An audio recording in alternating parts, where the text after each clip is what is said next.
এটা আমাদের পোষা পাখি। সে আমাদের পরিবারের সদস্য, অনেক আদরের। আমার অনেকগুলো পাখি আছে, অনেক ধরনের পাখি আছে, যেগুলোর মধ্যে এই ককাটেলের শিশুগুলো অনেক আদরের। তারা কখনো খাঁচায় বন্দি থাকতে চায় না। অফিস থেকে বাড়ি আসলে উড়ে ঘাড়ে আসার চেষ্টা করে, খাঁচা খুলে দিলে ঘাড়ে চলে আসে। এই যে আমার মেয়ে দীক্ষা, ছেলে আছে দ্বীপ। ওরা স্কুল থেকে বাড়ি এলে পাখিগুলো যত সময় না তাদের কাঁধে ঘাড়ে না উঠতে পারে ততক্ষণ পর্যন্ত ডাকাডাকি শুরু করে। হ্যাঁ, কিন্তু একটা বিষয় যে পাখিগুলা বাইরে নিয়ে ঘুরতে গেলে অনেক সময় কাক বা বিড়ালে ছো দেওয়ার সম্ভাবনা থেকে যায়। এই হচ্ছে ভয়। কিন্তু ওরা সব সময় কাঁধে ঘাড়ে নিয়ে থাকতে চায়, মানুষের কাছাকাছি থাকতে চায়। ককাটেল পাখি না পুষলে বুঝবেন না এরা কতটা মানুষের কাছে থাকতে চায়।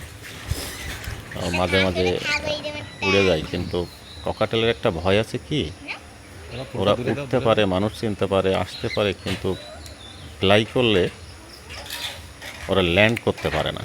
ল্যান্ড করাটা ওদের জন্য টাফ। এই জন্যে ল্যান্ড করে যে নিজের বাসায় আসবে এই ভয়টা থেকে যায়। তো যাই হোক, পাখিগুলো আমার অনেক আদরের।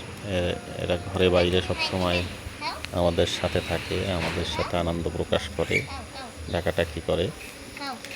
ঘরে আরও শালিক পাখি আছে যে একেবারে মানুষের মতো কথা বলতে পারে, খুব সুন্দর।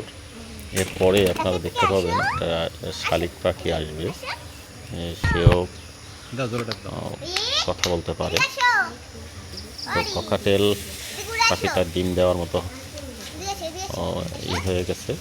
একে নিয়ে আর বেশিক্ষণ বাইরে রাখবো না, ডিম দেওয়ার বয়স হয়ে গেছে। আগামীতে বাচ্চা তৈরি করবে। যাই হোক, আপনাদের কারোর যদি ককাটেল পাখি লাগে বা টেম করানো কোনো পাখি লাগে যোগাযোগ করতে পারেন, স্ক্রিনের নাম্বার দেওয়া আছে। এই তো, থ্যাংক ইউ সবাইকে। পরিবারের সদস্য আমার মেয়ে ডাকছে পাখিটি গাছ থেকে আসার জন্য। দীক্ষা আমাদের তাকাও। কিন্তু এই সময় যদি সে উড়ে একবার বাইরের দিকে মুখ করে, কিন্তু ওই মুখ করে আর বাসায় ফিরতে পারে না, আশেপাশে ডালে বসে ডাকাডাকি করতে থাকবে, তখন নিয়ে আসতে খুব কষ্ট হয়ে যাবে। তো এই পাখিটা যায় না, আমার অন্য পাখিগুলো একটু বাসায় যাও, ভয় হয়, ওরা ডিস্টার্ব করে না, কারণ তারা অনেক চতুর। যার পরে বসে রয়েছে। আর ডিম পাড়ার বয়স হয়ে গেছে, যার কারণে হাতে চলে আসছে।